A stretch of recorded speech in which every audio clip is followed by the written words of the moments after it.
number 2. And it looks like Team Spirit now taking the Roche. Aegis, Cheese, ready to go. Total Plus is harsh, dude. Like, after all that, it brought them to like 70%. And that was it. It loves the Team Spirit draft. It has loved it since the very beginning. Yeah. Wait, was that the second Roche or the first Roche? That was second. There was Cheese. Where's the Cheese? I don't know. I saw it in someone's backpack. Oh, yeah, okay, Zeus has it. That makes sense. Jesus, it's getting towards that refresher. Guys, it's only game 2. Yeah, very fun series. Again, Virtus Pro, a game for them that if they win, they're going to the major. Storm zips in. Able to bottle the Arcane Root without getting hit by the Nimbus. That was a really cool bait play by Team Spirit. They could have gone for the spam control, but he zips through the rune.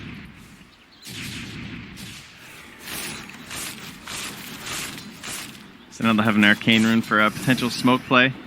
Only 5 Bloodstone charges left for no one, so not getting a whole lot of value at the moment. Solo playing much more reserved on the Nature's Prophet since he's respawned. Maybe waiting till he has buyback, returning another 3 minutes or so. Alright, never mind, there he goes. See ya. Drops down the ward, TP's back. He would have pushed the lane earlier, but yeah, like you said, playing it He safer. also knew that Thunder God's Wrath was down, so... Yeah. And these are the items that Spectre has chosen, at least for now. Heart, Diffusal, Sheepstick, Manta. Creating so many issues with that plus 6% dispersion now. It's up to 28%. It's incredibly difficult to kill off that hero. But the last couple of times, it has been Virtus Pro kind of catching Spectre away and alone. Pretty far from the rest of the team. That's been able to get the finish. Yeah, it feels like that's a pretty big part as to why they're even still in this one, though. So it makes you a little bit worried about if there is any decent positioning from Team Spirit. It kind of feels like they're just going to take the fight pretty one-sidedly. Yeah. We have the refresher yet. Not yet for the Zeus. Wanting to make sure he has buyback as well. Top lane still pushing in these Treants, keeping the wave back, but the main body of the creeps for Dire are actually... Wow. That was close. They almost found solo there with that Nimbus. Not have Thunder God's Wrath. Fiverr gets the kill onto those creeps. And again, going to be pressured down through bottom lane. A 4,000 gold lead as Solo is going to try and pressure this one out. Oh, with his DD. This could be a big moment. Melee racks. Oh, if that range creep. The Scythe might be enough to drive him back. What's he think? It's glyphed. Alright, he's gonna accept it. He's leaving. Yeah. But mid lane, Solo. He knows what he wants to do. BKB, TP out. Actually, it wasn't a Nimbus ready anyway, but it's okay for safety's sake. Yeah. Just gonna let this one guy go to work. Range creep goes in, secures that. Skyder gonna pressure this out. It does kind of have that feeling that this game could go on for a little while longer, or could just be over in an instant. But oh, there's the haunt in. They find themselves one, and that's Ramses. No chance to the BKB, and that's a 2-minute window now. It's actually only a 20-second window. That buyback must be almost back, so. Did go for the wards, HP, and damage. More ways to just keep these lanes pressured out. Stun is there, breaking through the Lincolns. No one. BKB backs away. Now, another nice moment here where there's no BKB on Storm, but immediately again, it's FN seeing if he can find somebody. And eyes could be towards 9, possibly FNG if he could have found him in the jungle, but no such luck. Solo's trying to create that pull top, though. Just grabbing another wave, backs away for a second, then comes back in, and his BKB and TP are up. Pressure done. Stay for the next creep wave with his Meteor Hammer. Dire's bottom tower has fallen. Answer me. Aegis expires. 3 minutes till we'll have a refresher shard potentially out. Again, you just keep the constant pressure out here solo, but up on the high ground they find it. Double combo comes out, and Clinks just didn't use his BKB. Got bursted down.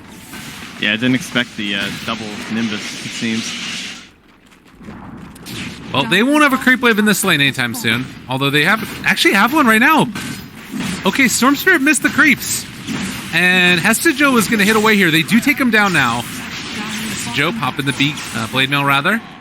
Dire's middle tower is under They aren't attack. getting anything there. They force back keep this FNG. pushed.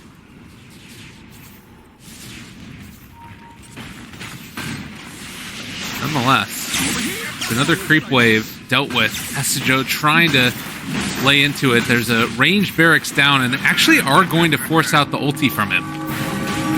Hestejo need to play it safe. They have the Impale out there as well, still hanging on to that Haunt if they want to go down to very low HP, and he's dead. They did use 2 more BKBs here. Solo takes down the courier in the base. What the hell? Oh, right, it was that thing. He's trying to Killed figure him out the in delay. here. Yeah. He saw it coming back from the Coddle, I believe. I think it's fortunate they only lost Hestejo, to be honest. I thought they should have abandoned him a little bit earlier, but worth it for the tier 3 and even the ranged racks if they can just close out some of these shrines. We start looking towards the next Roach. As Solo, BKB just comes back up. He just gets not gonna be pummeled. there. Yeah. Trent, 13,000 net worth lead. Feel like it's well and truly turned around, and now you've got an Aghanim Scepter on the Coddle with the gem, so he's going to clear through all of these deep wards that were placed out. It looks like this one could get away with, well, it's only 20 seconds left anyways. Virtus Pro playing in the dark.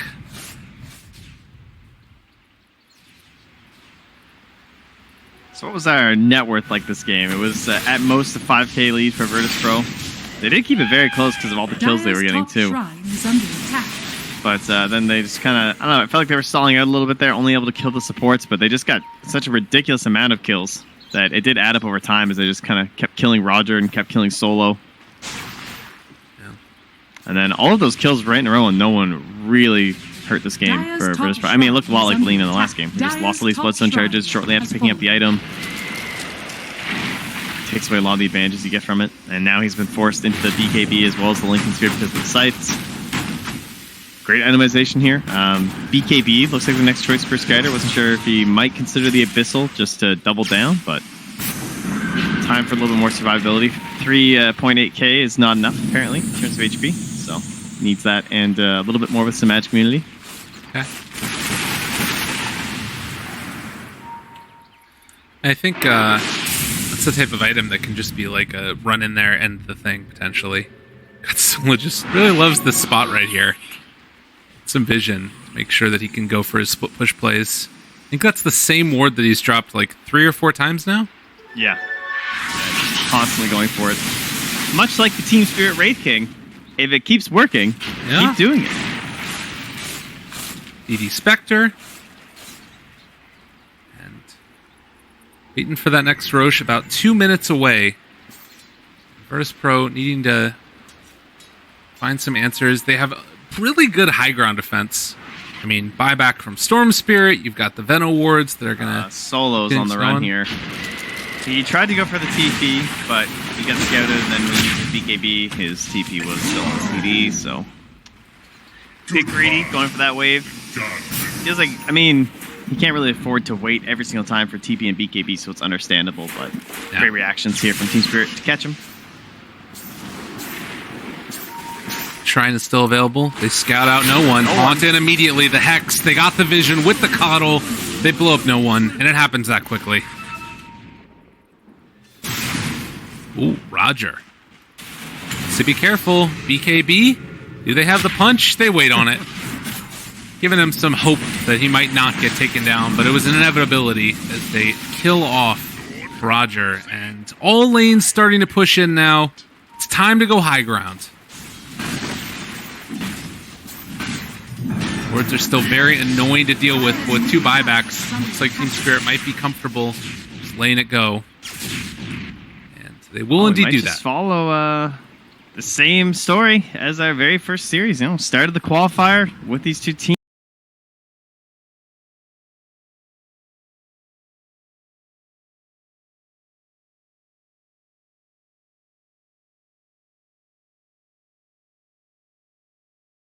As the qualifiers progress, so double range hero opener, pretty unlikely you're gonna find yourself a drow in the second phase, or as VP did, 9th pick overall.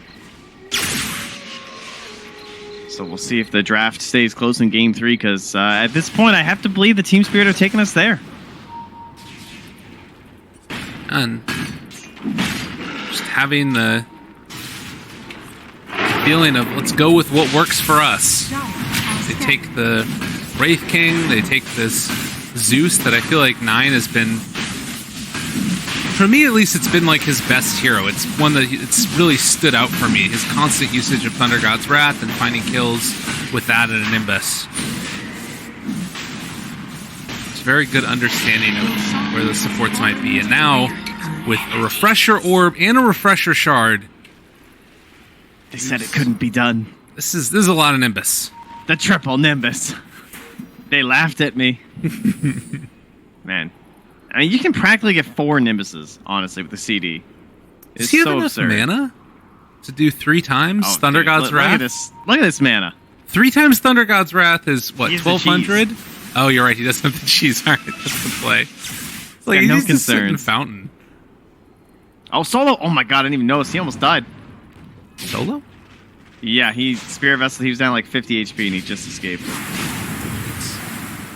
It was a Tusk, a Nimbus.